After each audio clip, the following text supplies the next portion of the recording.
Friends, آج ہم بات کریں گے کہ اگر کوئی بھی سرکاری ملازم دوران سروس فوت ہو جاتا ہے یا ریٹائرمنٹ کے بعد فوت ہو جاتا ہے تو اس کی جو فیملی پینشن ہے وہ پسماندگان میں کس طرح ڈسٹریبیوٹ ہوگی۔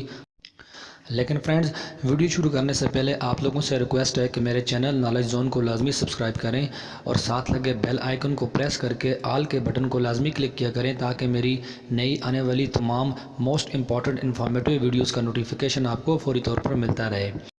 فرینڈز، اس فیملی پینشن کا جو پروسیس ہے اس کو صحیح طرح سمجھنے کے لیے آپ نے اس ویڈیو کو اینڈ تک لازمی دیکھنا ہے تاکہ آپ لوگوں کو صحیح طور پر سمجھ آ سکے۔ یہ دیکھیں فرینڈز، یہ وہ فیملی پینشن چارٹ ہے جس کا ذکر میں آپ سے ویڈیو میں شروع میں کر چکا ہوں۔ تو اس میں سٹیپ بائی سٹیپ پروسیس لکھا ہوا ہے کہ اگر کوئی سرکاری ملازم دوران سروس یا ریٹائرمنٹ کے بعد فوت ہو جاتا ہے تو اس صورت میں اس کے جو پسماندگان ہیں اس میں پینشن کس طرح ڈسٹریبیوٹ ہوگی اور پہلی ترجیح کیا ہوگی، دوسری ترجیح کیا ہوگی، تیسری ترجیح کیا ہوگی، چوتھی، پانچویں، چھٹی۔ تو یہ سارا جو کمپلیٹ پروسیس ہے آج کی ویڈیو میں آپ کے ساتھ میں شیئر کرنے لگا ہوں۔ فرینڈز، سب سے پہلے اگر کوئی سرکاری ملازم دوران سروس یا ریٹائرمنٹ کے بعد فوت ہو جاتا ہے تو پہلی ترجیح جو ہے وہ اس کی بیوہ ہوتی ہے۔ یہ تمام سرکاری ملازمین کو پتہ ہے ویسے بھی کہ پہلی ترجیح جو ہے وہ بیوہ ہے۔ اور اب جو مین پوائنٹ ہے وہ یہ ہے کہ بیوہ کو یہ پینشن کب تک مل سکتی ہے، تو یہ آپ کو میں واضح کرتا چلوں کہ تا حیات یا نکاح ثانی، مطلب اگر بیوی جب تک زندہ ہے اس کو یہ پینشن ملتی رہے گی، اور اگر وہ نکاح کر لیتی ہے، مطلب سرکاری ملازم کے فوت ہونے کے بعد اگر وہ کسی دوسرے شخص سے نکاح کر لیتی ہے تو پھر یہ پینشن جو ہے وہ ختم ہو جاتی ہے۔ اور اس کے بعد جو ہے اگر کسی ملازم کی ایک سے زائد بیویاں ہوں اور پسماندگان کی تعداد بشمول بیواؤں اور اولاد 4 سے زائد نہ ہو تو تمام پسماندگان میں برابری کی بنیاد پر فیملی پینشن تقسیم ہوگی۔ اور اگر پسماندگان کی تعداد 4 سے زائد ہو تو اس صورت میں ہر بیوہ کو فیملی پینشن کا 1/4 حصہ ملے گا اور باقی ماندہ پینشن بچوں میں برابری کی بنیاد پر تقسیم ہو جائے گی۔ فرینڈز، اب ہم دوسری ترجیح پر بات کریں گے کہ اگر کسی سرکاری ملازم کی اپنی فوتگی کے بعد اس کی وائف بھی فوت ہو جاتی ہے تو اس صورت میں اگر ان کی اولاد ہے تو ان کو جو ہے پینشن کس طرح ملے گی اور کتنی عمر تک ملے گی۔ تو فرینڈز، سب سے پہلے بیٹوں کی بات کر لیتے ہیں۔ اگر کوئی بیٹا ہے تو اس کو 21 سال کی عمر تک پینشن ملتی رہے گی۔ اس کے بعد جو ہے غیر شادی شدہ، طلاق یافتہ، بیوہ بیٹیاں،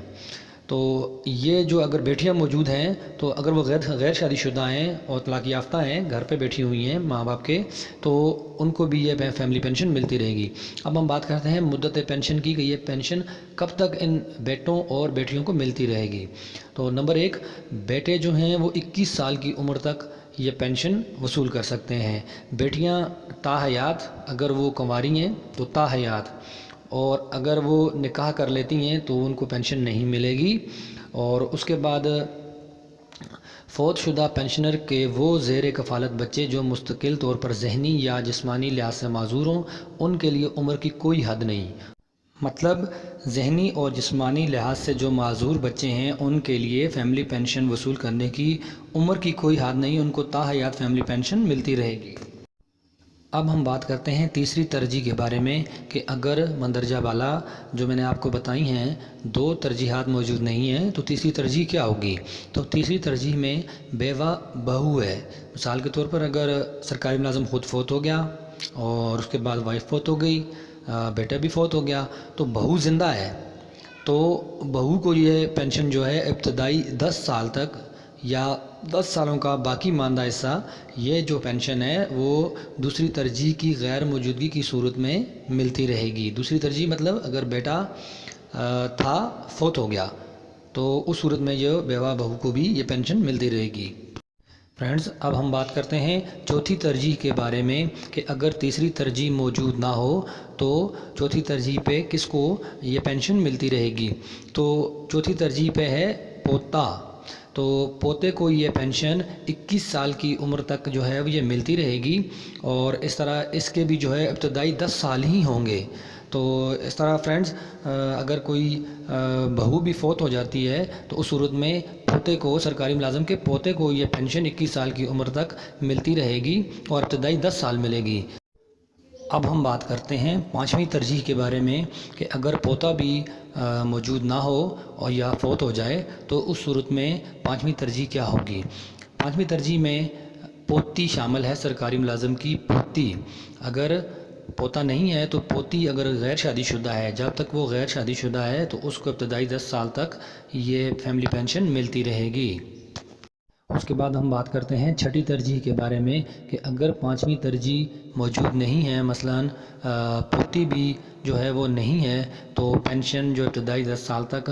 کن کو ملے گی؟ تو اس میں بیوہ پوتی شامل ہے۔ سرکاری ملازم کی بیوہ پوتی جو ہے، اگر وہ بیوہ ہے تو اس کو یہ پینشن، فیملی پینشن ملتی رہے گی ابتدائی 10 سال تک۔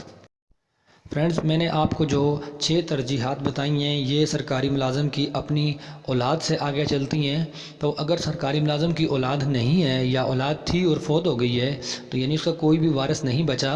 تو اس صورت میں یہ پینشن اس کے خاندان کے کن افراد کو مل سکتی ہے، جس کے لیے ان کو ایک معقول ثبوت دینا ہوگا کہ ہم جو ہے مکمل طور پر ڈیپینڈ کرتے تھے جو سرکاری ملازم فوت ہوا ہے اس پر۔ فرینڈز، اب ہم بات کرتے ہیں کہ اگر والد بھی سرکاری ملازم کا فوت ہو گیا ہے تو اس صورت میں یہ پینشن کس کو ملے گی؟ تو اس صورت میں دوسری ترجیح والدہ ہے۔ تو اسی طرح تاحیات والدہ کو بھی یہ پینشن ملتی رہے گی۔ اب ہم بات کرتے ہیں تیسری ترجیح کے بارے میں کہ اگر والد بھی فوت ہو گیا ہے، والدہ بھی فوت ہو گئی ہے، تو تیسری ترجیح یہ ہوگی کہ بھائی، سرکاری ملازم کا بھائی جو کہ 21 سال کی عمر تک، ابتدائی 10 سالوں تک یہ پینشن جو ہے وہ وصول کر سکتا ہے۔ اب ہم بات کرتے ہیں چوتھی ترجیح کے بارے میں کہ اگر والد بھی فوت ہو گیا ہے، والدہ بھی فوت ہو گئی ہے اور بھائی جو ہے وہ 21 سال سے جو ہے کم عمر نہیں ہے یا بھائی ہے ہی نہیں، تو اس صورت میں جو غیر شادی شدہ بہن ہے، یعنی کہ کنواری بہن جو ہے، اس کو یہ پینشن بالترتیب ملتی رہے گی۔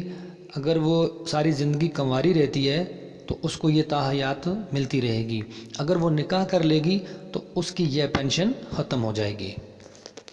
اب فرینڈز، ہم 5ویں اور آخری ترجیح کے بارے میں بات کرتے ہیں کہ اگر والد، والدہ، بھائی اور بہن اگر ان کا جو ہے وہ انتقال ہو چکا ہے یا ان کی جو ہے وہ جو مندرجہ بالا میں نے پینشن کی جو ترجیحات بتائی ہیں اس میں وہ نہیں آتے، تو اس صورت میں جو ہے بیوہ بہن جو ہے وہ 5ویں ترجیح ہوگی۔ مثلاً اگر کسی سرکاری ملازم کی جو بہن ہے، اس کا جو ہسبینڈ ہے، یعنی کہ سرکاری ملازم کا بہنوئی فوت ہو گیا ہے، تو اس صورت میں یہ فیملی پینشن بیوہ بہن کو مل سکتی ہے اور یہ فیملی پینشن ابتدائی 10 سال تک ملتی رہے گی اگر یہ مندرجہ بالا 4 ترجیحات موجود نہ ہوں، مثلاً والد، والدہ، بھائی، غیر شادی شدہ بہن جو ہے اور جس کی شادی ہو چکی ہے تو یا فوت ہو چکی ہیں، تو اس صورت میں بیوہ بہن کو یہ فیملی پینشن مل سکتی ہے۔ تو فرینڈز، یہ تھی آج کی میری ویڈیو۔ امید کرتا ہوں کہ آج کی میری ویڈیو آپ لوگوں کو پسند آئی ہوگی، کیونکہ اس میں نے فیملی پینشن کے بارے میں تمام تر تفصیلات بیان کر دی ہیں۔ تو فرینڈز، صرف میری ریکویسٹ آپ لوگوں سے آخر میں یہ ہے کہ میرے چینل نالج زون کو سبسکرائب کر لیں تاکہ میری آنے والی اس طرح کی موسٹ امپورٹنٹ انفارمیٹیو ویڈیوز کا نوٹیفیکیشن آپ کو ملتا رہے۔